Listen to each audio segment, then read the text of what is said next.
성경 말씀을 통하여 위기 때 사는 방법을 배워야 합니다. 오늘 본문에 등장하는 히스기야 왕은 여러 가지 위기를 만났습니다. 히스기야 왕은 세 가지 큰 일을 겪었어요. 첫째는 아버지 죄로 나라가 망했습니다. 그 망한 나라를 이어받았어요. 그 저주가 자신에까지 내려와서 국가를 통치하는데 너무 어려워요. 돈이 없어요, 국가가. 그리고 군대도 없어요.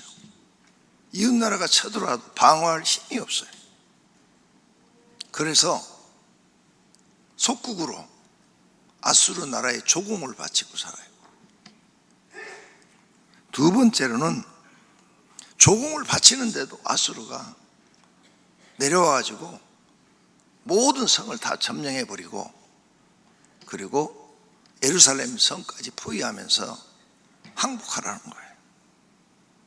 셋째는 이런 위기를 극복했는데 죽을 병에 걸렸어요. 의사들이 살리지를 못해요. 이렇게 히스기야는 일생에 살면서 큰 위기를 세 가지를 만납니다. 그런데 이 모든 문제를 히스기야는 자신의 힘으로서는 해결할 수 없어요. 자기 부대 신하들도 장군들도 백성도 해결해 줄 수가 없어요. 히스기야는 이 위기를 모두 극복하였습니다. 우리도 이러한 위기를 만나면 히스기야처럼 하면 됩니다. 그래서 오늘 히스기야가 위기를 어떻게 극복했는가, 그걸 배워서 성도님들도 꼭 그렇게 사용하시기를 바랍니다. 아버지 죄로 인한 저주가 내려와요. 아버지가 아하스 왕이에요. 아하스 왕이 우상 숭배의 죄와 정의와 공의를 버리고 불의를 행하고 악행을 했어요. 그래서 하나님이 그 나라를 저주해 버렸습니다.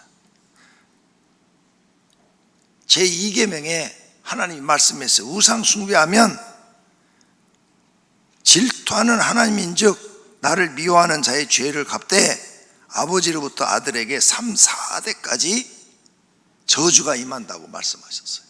그러니까 아버지가 우상 숭배를 했으니까 그 저주가 아들 히스기야 왕 때까지 내려오고 있는 거예요. 히스기야는 이것을 알고 철저하게 하나님 말씀을 지킴으로 아버지로부터 내려온 저주를 끊어버리고 축복으로 바꿔버립니다. 열왕기하 18장 3절에 히스기야가 그의 조상 다윗의 모든 행위와 같이 여호와께서 보시기에 정직하게 행하며 그가 여러 산당들을 제거하며 주상을 깨뜨리며 아세라 목상을 찍으며 모세가 만들었던 노뱀을 이스라엘 자손이 이때까지 향하여 분향함으로 그것을 부수고 느스단이라 일컬었더라. 즉 우상으로 섬기는 것들은 다 때려 부셔버렸어요. 이건 하나님 앞에 저주받는 거니까 백성도 해도 안 되고 나도 해도 안 된다는 거죠. 히스기야가 이스라엘 하나님 여호와를 의지하는데 그의 전후 유다 여러 왕 중에 그러한 자가 없었으니 곧 그가 여호와께 연합하여 그에게서 떠나지 아니하고 여호와께서 모세에게 명령하신 계명을 지켰더라. 아멘. 십계명을 지켰다는 거예요. 철저하게 지켰다는 거예요. 그래서 하나님이 히스기야가 이렇게 한 걸 보고 그의 기도를 들으시고 저주를 축복으로 바꾸어 주신 줄로 믿습니다. 우리도 히스기야처럼 하면 저주가 축복으로 바뀝니다. 에스겔서 18장에 이렇게 하나님은 약속을 하십니다. 너희는 이르기를 아들이 어찌 아버지의 죄를 담당하지 아니하겠느냐 하는도다. 3, 4대까지 내린다고 그랬는데 담당하지 아니하겠느냐? 담당한다 그 말이에요. 아들의 정의와 공의를 행하며 내 모든 율례를 지켜 행하면 그는 반드시 살려니와 아버지의 그 죄값이 아들에게 오지 않는다는 거예요. 정의와 공의를 행하고 율례, 하나님을 섬기는 모든 규례와 법도와 십계명, 계명을 지키면 절대 그 아들은 저주를 받지 않고 살게 된다는 거예요. 범죄하는 그 영혼은 죽을지라. 그런데 이렇게 하나님 말씀대로 살지 않고 아버지처럼 범죄하면 그 영혼은 죽는다는 거예요. 아들이지만. 아들은 아버지의 죄를 담당하지 아니할 것이요. 어떤 사람이? 말씀을 지키는 사람은 절대 조상이 지은 죄값을 받지 아니할 것이요. 아버지는 아들의 죄악을 담당하지 아니하리니 의인의 공의도 자기에게로 돌아가고 악인의 악도 자기에게로 돌아가리라. 행한 대로 받는다, 그 말이에요. 의를 행한 사람은 하나님 앞에 의로운 복을 받고, 하나님 앞에 죄를 범한 사람은 죄값을 받는다, 그 말이에요. 그러므로 부모가 무당을 했든 점쟁이를 했든 스님이 되었든 보살이 되었어도 살 길이 있습니다. 이제 하나님 믿고 하나님 계명을 철저하게 지키고 하나님을 경외하며 기도하며 살면 조상 대대로 내려오는 저주가 끊기고 축복으로 바뀌는 줄로 믿습니다. 이렇게 해서 왕이 된 지 14년을 나라를 지금 끌고 가고 있어요. 그런데 아수르가 쳐들어왔어요. 조공을 드리는데도 쳐들어왔어요. 그래가지고 14년, 왕이 된 지 14년이 되던 해에 아수르 왕 사네립이 올라와서 유다 모든 견고한 성읍을 쳐서 점령하며 예루살렘만 남겨두고 다른 성 수십 개를 다 점령을 해버린 거예요. 그리고 예루살렘을 18만 5천모로 탁 포위를 해버린 거예요. 다 죽게 생긴 거죠. 해결책이 없어요. 밖에는 정예군이 18만 5천 명 있는데 자기 군인은 5천 명도 안 돼요. 싸울 수가 없어요. 싸움이 되질 않는 게임이에요. 그러니까 그 안에서 전부 다 성 안에서 굶어 죽어가고 있어요. 먹을 게 다 떨어져서 나중에는 막 말도 잡아먹고 막 그랬다고 써놨어요. 거기 자세히 굶어 죽어가는 거예요. 먹을 게 없어서. 그래서 히스기야가 아니 오늘 여러분이 보신 본문에 자기 옷을 찢고, 내가 무슨 왕이냐, 왕이 백성 하나도 책임져 주지 못하는데 무슨 왕이냐, 자기 옷을 찢고 배옷, 장례식 때 입는 옷, 그 옷을 입고 성전에 올라가서 하나님 앞에 기도했다는 거예요. 그랬더니 그를 따르는 신하들도 다 그렇게 하고 제사장도 다 그렇게 하고, 그리고 우리는 지금 애를 낳아야 되는데 해산할 힘이 없도다, 오늘 본문에. 그렇죠? 해산할 힘이 없으니까 어떻게 돼요? 산모도 죽고 애기도 죽는 거지. 우린 다 죽게 생겼다. 그러니 이제 우리가 살 수 있는 방법은 하나님의 도우심밖에 없다. 그래가지고 모든 백성에게 금식을 선포했어요. 그래서 금식을 선포하고 자기도 금식하면서 신하들과 함께 성전에서 하나님 앞에 기도를 한 거예요. 그랬더니 하나님이 기적을 일으키십니다. 히스기야가 사자의 손에서 적군의 편지를 받고 여호와의 성전에 올라가서 히스기야가 그 편지를 여호와 앞에 펴놓고 그 앞에 히스기야가 기도하여 이르되, 그룹들 위에 계신 이스라엘의 하나님 여호와여, 주는 천하 만국의 홀로 하나님이시라. 주께서 천지를 만드셨나이다. 여호와여 귀를 기울여 들으소서. 여호와여 눈을 떠서 보시옵소서. 사네립이 살아계신 하나님을 비방하러 보낸 말을 들으시옵소서. 그 편지 내용이 이런 게 있거든요. 너희 하나님이 어딨냐? 너희 하나님이 있으면 우리가 이렇게 다 점령하는데 왜 가만히 계시냐? 너희 하나님이 너희를 구원한다고? 어림도 없는 얘기다. 비방을 했거든요. 납사게라는 장군이. 그래서 하나님, 이런 상황입니다. 도와주세요. 살려주세요. 예루살렘 성 안에 있는 사람들이 다 기도를 했어요. 아침에 일어나서 보니까 뺑 둘러싼 군인들이 안 보이는 거야. 어디 갔어? 이상하네. 18만 5천 명이 다 어디 간 거야? 그래가지고 정탐꾼을 내보내니까 세상에 다 죽어 있는 거야. 다 죽어 있어요. 밤사이에 다 죽어 있는 거예요. 그래서 막사에 가보니까 막사도 다른데 다 죽어 있는 거야. 보니까 왕만 없어. 왕만. 성경에 기록해놨어요. 왕이 도망가가지고 자기 본진으로 갔어요. 여기는 전투부대들만 있는 거고, 본진으로 도망갔는데 아들하고 장군 하나가 자기들 신 앞에 가서 자기들 신 앞에 신이여 이렇게 우리가 다 죽었나이다 하고 있으니까 아들 친아들하고 장군이 가서 칼로 옆구리 확 찔러서 죽여버려요. 패전하고 다 죽었는데 어떻게 혼자 살아오냐 이거예요. 너도 죽어야 된다. 그리고 죽어요. 오늘 본문에 보니까 거기 예언되어 있죠. 사내립 왕이 죽는다고. 자구 나라로 돌아가서 죽는다고. 이스라엘 사람들은 싸워보지도 않고 화살 하나도 안 쏘고 아침에 눈 뜨니까 전쟁은 이겨져 있는 거예요. 누가 도우신 거예요? 하나님이. 이것을 성경에 기록해 놨다고요. 하나님이 도우시니까 불가능한 일이 되는 줄로 믿습니다. 이렇게 해서 이제 나라가 부강해져가고 주변 국가들이 전부 다 히스기야 찾아와가지고 당신이 우리 주인이 돼서 우리 나라도 좀 지켜주소서. 그래가지고 조공을 받아먹고 살아서 갑자기 나라가 부강해졌어요. 이제 살만한데 병에 걸렸어. 아니 꼭 사람들이 살만하면 병에 걸리더라고. 그래서 이제 나라도 부강해졌으니까 얼마나 돈을 써가지고 좋은 약, 의사들을 불렀겠어요. 다 했겠지. 근데 못 고쳐. 낫지를 않아요. 더 심해지는 거예요. 그래서 이사야 선지자한테 물어봤어요.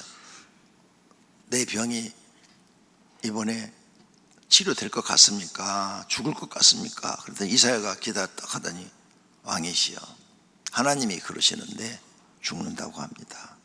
준비하세요. 그러는 거예요. 하나님이 죽는다면 죽는 거지.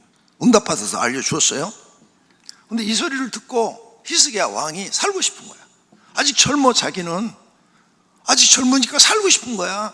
살고 싶어가지고 골방에 들어가서 하나님 앞에 기도하는 지금 내용이에요.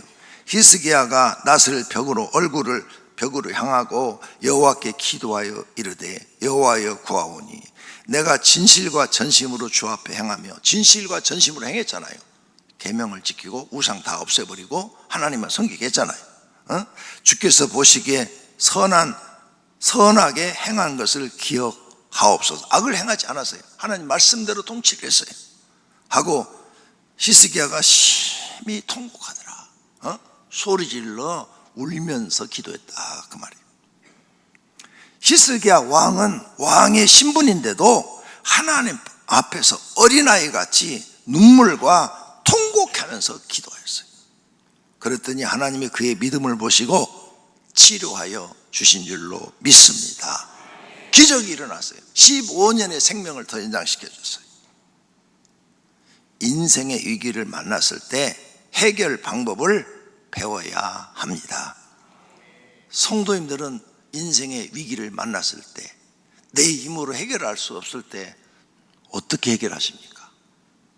히스기야는 3번 다 자기 힘으로 해결할 수 없는 문제를 하나님께 도움을 받아서 해결한 줄로 믿습니다.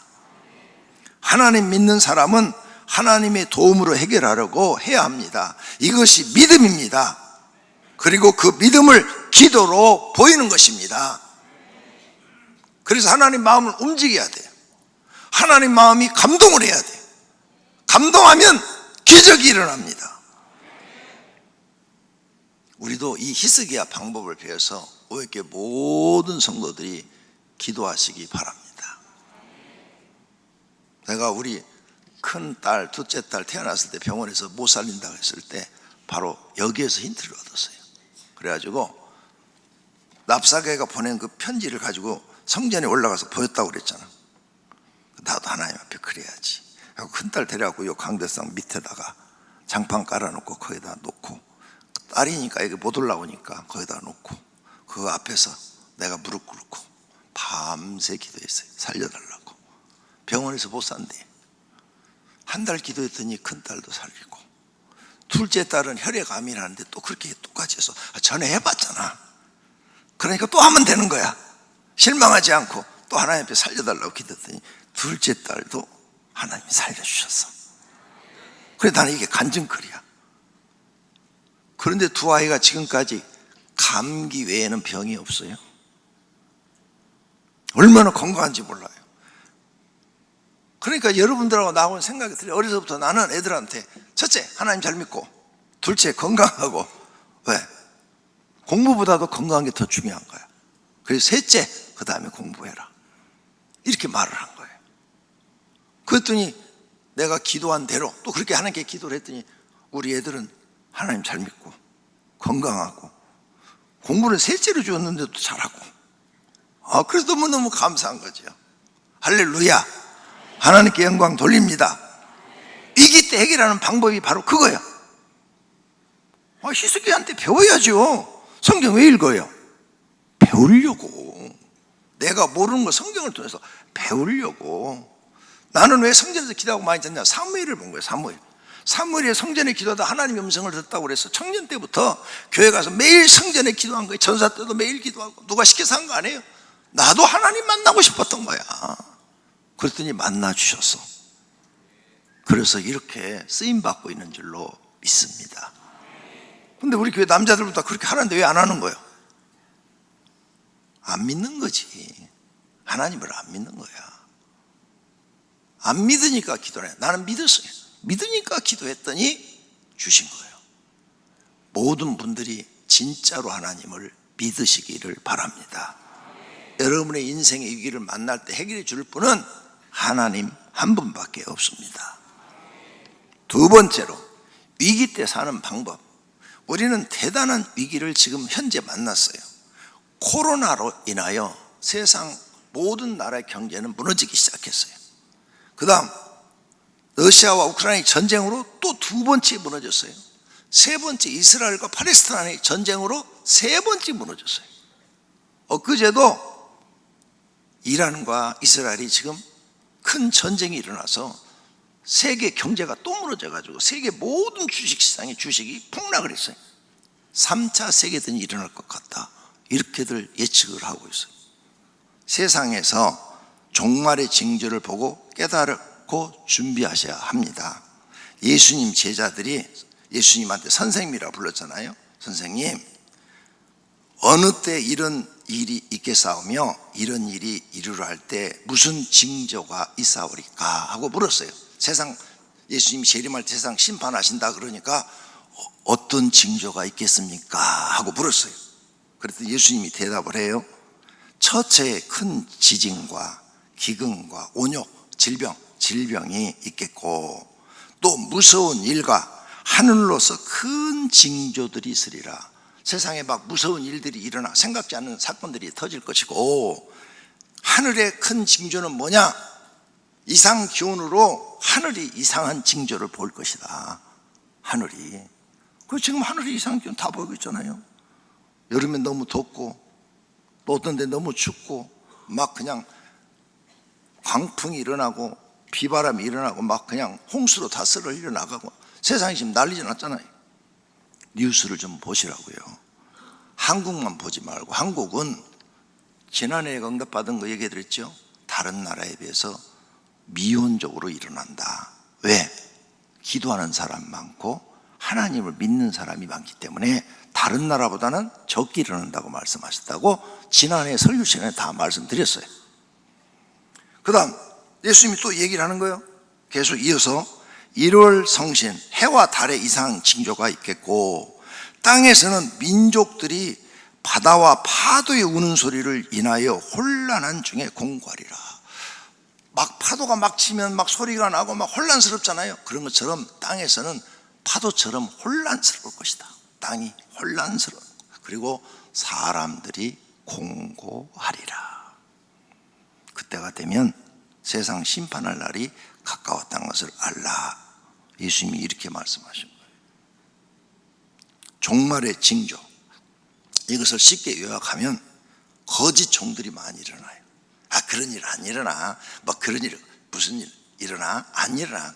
옛날부터 그랬어. 그래요? 기다려보면 알겠죠. 시집가고 장가가고 집 짓고 향락을 추구하고 이기적인 사람들이 많아져요. 지진과 홍수, 화산 폭발, 기근, 혼란, 전쟁이 생긴다 그랬어요. 이런 것이 많아지면 조심해야 되겠네. 정신 차리고 준비하시기를 바랍니다. 요한계시록에 하나님이 세상을 심판할 때 첫 번째 화 얘기를 하셔요. 계시록 6장에 7인 재앙이 떨어지는데 첫째 인을 떼니까 흰말이 나오고 모든 사람들이 이기심으로 바뀌는 거예요. 둘째 인을 떼니까 붉은 말이 나오고 모든 사람들한테 화평이 없어져 버려요. 코로나가 생긴 이후로 전 세계 사람이 화평이 없었어요. 마음에 화평이 없어졌어요. 그 다음 셋째 인을 떼니까 검은 말이 나오니까 식품과 물건값이 폭등을 해서 지금 온 세계가 물건값 폭등했습니다. 한국만 다른 나라에 비해서 조금 오른 거예요. 진짜입니다. 그 다음 넷째 인을 딱 떼니까 청황색 말이 나오는데 세상에 죽음이 많아지고 분쟁이 많아지고 전쟁이 많아지고 흉년이 들고 홍수가 들고 질병으로 사람들이 고생을 하고 짐승과 같은 사람, 겉은 사람인데 말과 행동하는 게 짐승만 또 못한 짐승과 같은 사람들이 많이 나오더라.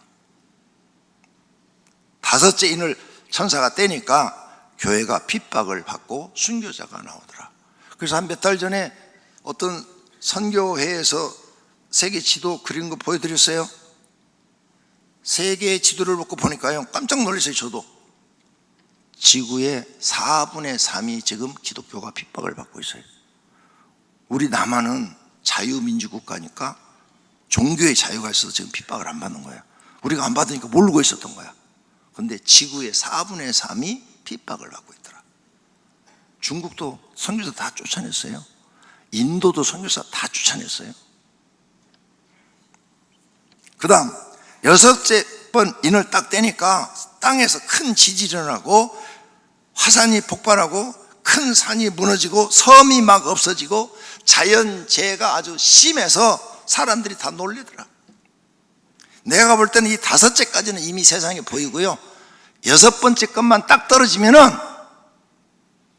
그 다음에 예수님 재림이에요. 바로 7장으로 넘어가. 그리고 성경은 지금까지 창세기에서 요한계시록까지가 예언서예요. 한 건도 틀린 게 없어요. 99.9% 맞았어. 그걸 여러분이 아셔야 돼요. 그 다음 여섯 번 인을 뗐을 때 그 성경 구절 징조를 보고 우리는 준비해야 되는데, 여섯째 인을 떼실 때 큰 지진이 나며 해가 검은 털로 짠 상복까지 검어지고, 저 태양이 검게 변한다는 거예요. 검게. 왜? 하늘이 너무 시커매지니까 구름으로 꽉 차서 비가 내린다든지 시커먼 구름이 꽉 차면 하늘이 안 보이죠. 검게 보이지. 이상 기온이 그렇게 생기는 거예요. 달이 온통 피같이 되면 핏빛으로 변하기도 하고, 하늘의 별들이 무화과나무처럼 떨어진다. 별이 진짜 떨어지는 게 아니라 이상 기온으로 별이 떨어지는 것처럼 땅에 재난이 생길 것이라는 거예요. 그 다음 하늘의 두루마리가 말리는 것 같이 떠나고 각 산과 섬이 제자리에서 옮겨진다고 그랬어요. 지각 변동에 의해서 막 옮겨지고 무너지고 없어지는 거예요. 이 사건이 뉴스에 나오면 여러분은 긴급한 상황이 발생한 줄 알고 정신 차리시기를 바랍니다. 성경 말씀을 듣고 깨닫고 준비하는 사람이 복 있는 사람입니다.